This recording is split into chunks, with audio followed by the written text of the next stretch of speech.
Asumshano Malakaiba building Shakao Kashawi, Kobor Sulu Hake, Tongmung Tongi Tongka, Shikla Koroksa, Mongbini, Rubel Hussein, Kami Bini Enka, Melagor, Komol, Khet. Asumshano Malakaiba building Shakao Kashawi, Kobor Sulu Hake, Tongmung Tongi Tongu, Rubel Hussein, Koktuma, Shunamura Tanan Bishin Khobjanai, Shunamura Brisomani Amsayo, Patemunuruk Shawi, Beleno Unang Lekha, Shunamura Brisomani Amsayo, Asumshano Malakaibani building Shakao Tangai, Kobor Sulu Hai, Tongmung Tongi Tongu or Shikla.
আমরা মানুষ একজন মানুষ সেটা মনে করে আমি তাকে বাঁচানোর চেষ্টা করেছি।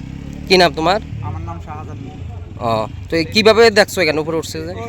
অনেক মানুষ এদিকে দেখতেছি দাঁড়ায় দিয়েছে, তারপরে আমরা গাড়ি চালাই অটো রিক্সা, তারপরে আমরাও শুনলাম জমির আইয়া দেখি তাই এই অবস্থা। তো আমরা ফায়ার ব্রিগেডে কইছি যে আমি রসুলিয়া তার কাছে পর্যন্ত আমি উঠতে পারবো, আপনারা যদি অনুমতি দেন। তারা বলছে থানা স্টাফ আসো, তারপরে থানা স্টাফ আসার পরে অনুমতি দিয়েছে, তার সঙ্গে যে হেল্প করে। তাদের তালা পর্যন্ত উঠছে? হ্যাঁ। কত তালা উঠছে? একদম মানে উপরের তলা। এটা কত তলা আছে জানি না, মনে হয় 5 তলা আছে। তার পরিচয় জানা গেছে? জানতে পারছেন? কলম খেত মধ্যপাড়া বলছে। কি নাম তার? তার নামটা সঠিক আমার মনে নাই, কিন্তু তার বাবা মারা গেছে। কি কারণে উঠতে পারে সেখানে? কি কোন কারণে? প্রায় 2টা ওই টাইমটা সে যে অবস্থা, রাস্তা মানে একবার ডান দিকে যায়, একবার বাম দিকে যায়, আর একবার রাস্তাকে হালাম করে, মানে একবার উপরে আল্লাহর সাথে কথা বলে। সবাই দেখে বলতেছে মনে হয় বাবা পরে খেয়েছে, মানে নেশাগ্রস্ত অবস্থা ছিল। তো তোমার তাকে উদ্ধার করতে পারে কেমন লাগতেছে এখন তোমার? আমার সার্থক লাগতেছে। কি কাজ করে? টমটম চালক। বাড়ি বাকি কি হয়েছে? বাকি খবর পাইছেন? কি খবর পেয়ে এদিকে আইছেন?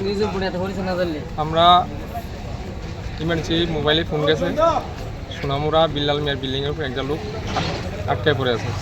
তখন আমরা সঙ্গে সঙ্গেই তাকে রেস্কিউকরণে আমরা দৌড়ে আসি। এসে এদিকে আমরা অনেক লোক জমা করেছি, খুবই ভয়ানক।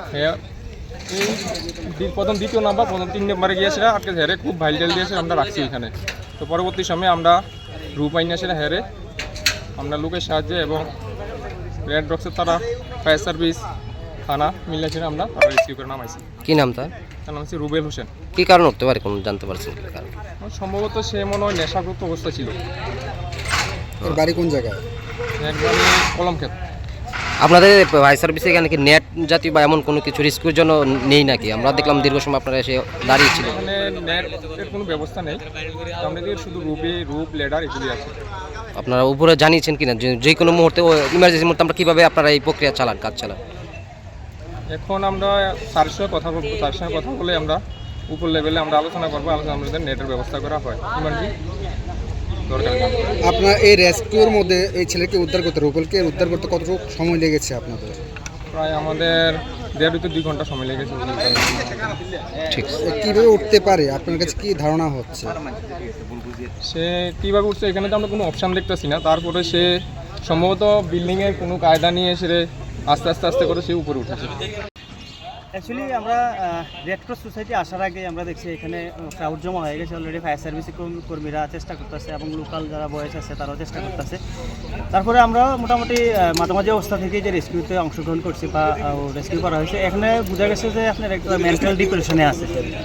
মেন্টাল ডিপ্রেশন থেকেই হয়তো সুইসাইড করার একটা পদ্ধতি নিয়েছে এবং এই জায়গাটা একটা খালি জায়গা, হ্যাঁ, লোকারণ্য নাই বলে এই খালি জায়গায় এসে একটা মানে পদ্ধতি বেছে নিয়েছে আর কি, বিল্ডিংয়ের উপর থেকে ঝাঁপ দেওয়া।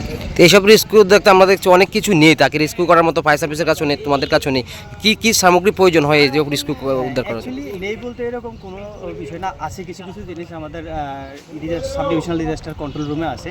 আর যে এটা একদম তৎক্ষণাৎ ইমার্জেন্সি মানে কল, যে এই মুহূর্তে রেস্কিউ অপারেশন সেন্টার থেকে বের করে আনা বা একটু খোলাখুলি আনা থেকে একটু হয়তো দেরি হয়ে যেতে পারে, কিন্তু ওই আনাটার থেকে যে একটা সময় লাগে কম সময়, তার আগেও কিন্তু ইমার্জেন্সি ফায়ার সার্ভিসটা কিন্তু একদম রেপিডলি কাজটা শুরু করে দিয়েছে। আছে, সবগুলোই আছে, মানে একদম হঠাৎ একটা মানে এইরকম ঘটনায় এক্ষুনি পড়ে যেতে পারে এরকম তারা তো বুড়ো অবস্থায় সবাই, মানে যার হাতে যায় ছিল, যেমন ফায়ার সার্ভিস তার এক্সটেন্ডেবল লেডার যেটা ছিল, এটা মানে উঁচা থেকে আর উঁচা জায়গায় যাওয়ার জন্য এটা নিয়ে এসছে এবং সঙ্গে রূপও নিয়ে এসছে। তো আমাদের সাব ডিভিশনাল কন্ট্রোল রুমও আছে, তবে একটু তারা হুড়ার কারণে হয়তো আমরা এই আনতে পারিনি আর কি, সব অ্যাভেলেবল আছে।